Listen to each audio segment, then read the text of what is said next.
Bonjour à tous, une année sur la route qui débute par l'Afrique, parce que c'est le dernier continent où on rigole. Alors pour qu'on rigole un peu plus, on avait décidé, nous, de mettre dans notre sac à dos un livre d'Hervé Tullet. Le livre s'appelle d'ailleurs Un livre, ne s'est pas embêté avec le titre. Là, début de l'histoire du livre en Ouganda. Bon, l'Ouganda, c'est l'Afrique verte, c'est traversé par les eaux du Nil. C'est les grands espaces, mais enfin, il ne faut pas rêver. Les grands espaces, on est souvent entassés à 20 dans des minibus prévus pour 10. C'est le lac Victoria, c'est également beaucoup d'orages sur un pays très arrosé, mais le livre ne craint rien, il est plastifié. Ici, le livre a une autre fonction, ça aide à patienter. Une règle d'or en Afrique, il faut savoir patienter, il faut savoir poireauter, on doit attendre.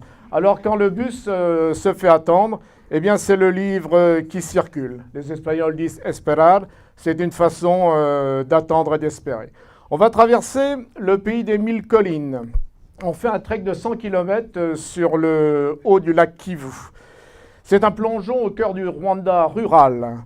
Là, le livre s'arrêtera souvent, se poser sur l'herbe, au contact de jeunes gamins très curieux. Il faut savoir que la population du Rwanda, c'est 50% de moins de 20 ans.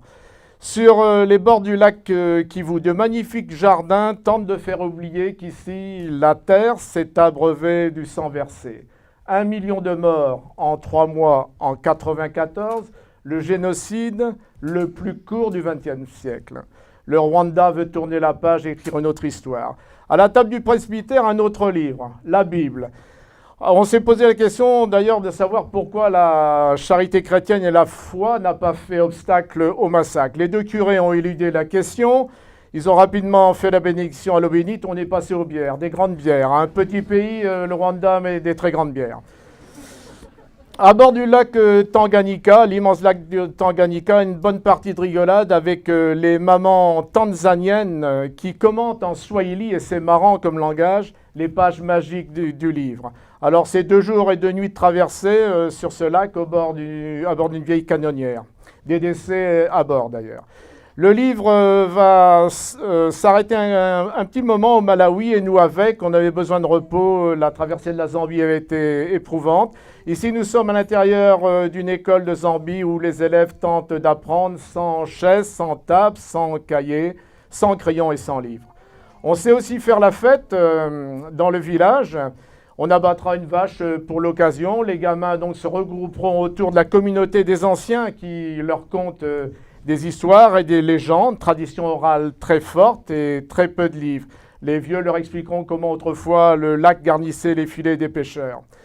Nord-est du Mozambique, là on tourne rarement les pages des livres. C'est tôt le matin qu'on cueille les feuilles de thé.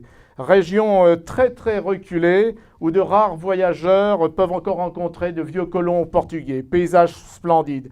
On n'est pas gêné par personne, il n'y a même pas de tractopelle. Toujours au Mozambique, le livre a su ouvrir des portes, bien sûr, comme le passeport ouvre des frontières. Mais le numérique fascine également. Ici, René, gamin du Mozambique, qui s'étonne en observant ce qu'il ne connaît pas, c'est l'immensité des plages du Mozambique de son pays. Peut-être des plus belles plages de l'océan Indien. Sur le mur de l'école, Build a Child, Build a Nation. Le livre a fait son entrée dans les townships en Afrique du Sud, une volonté de Mandela qui rêvait d'une nation arc-en-ciel, où toutes les couleurs soient réunies. Cela dit, c'est un choc dans notre voyage, beaucoup de couleurs mais peu se mélangent. Le livre franchira le ghetto historique noir de Langa à Cape Town, un contraste saisissant évidemment avec les luxueuses villas blanches qui bordent les plages de surf du Cap. Sous l'impulsion des femmes, la situation évolue dans les townships, mais ça reste très très dur de trouver l'équilibre.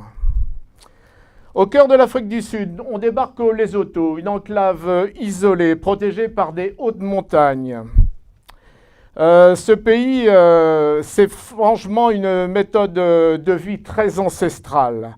Alors là aussi, au royaume près du ciel, les gamins restent fascinés par ce livre qui intrigue et qui passionne.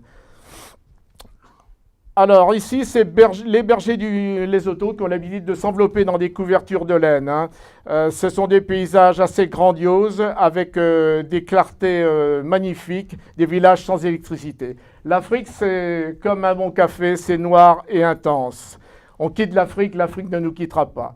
Le livre va s'envoler pour l'Asie du Sud-Est, au pays des temples et des Bouddhas pas chers, en plastique comme ici. Il va cahoter sur les rivières et les routes de Malaisie, de Thaïlande, du Vietnam et également du Cambodge. Mais c'est au Laos que le livre rencontrera vraiment un écho fantastique. Au Laos, pays où il y a encore certaines idées de la France, certains parfums de vieille France. Là, les gamins sont participatifs, ils en redemandent, ils n'arrêtent pas de rigoler avec ce livre. C'est les enfants du Mékong, hein.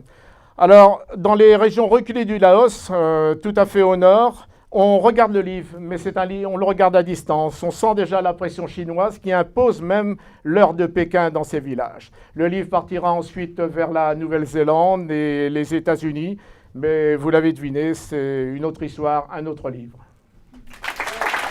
Merci.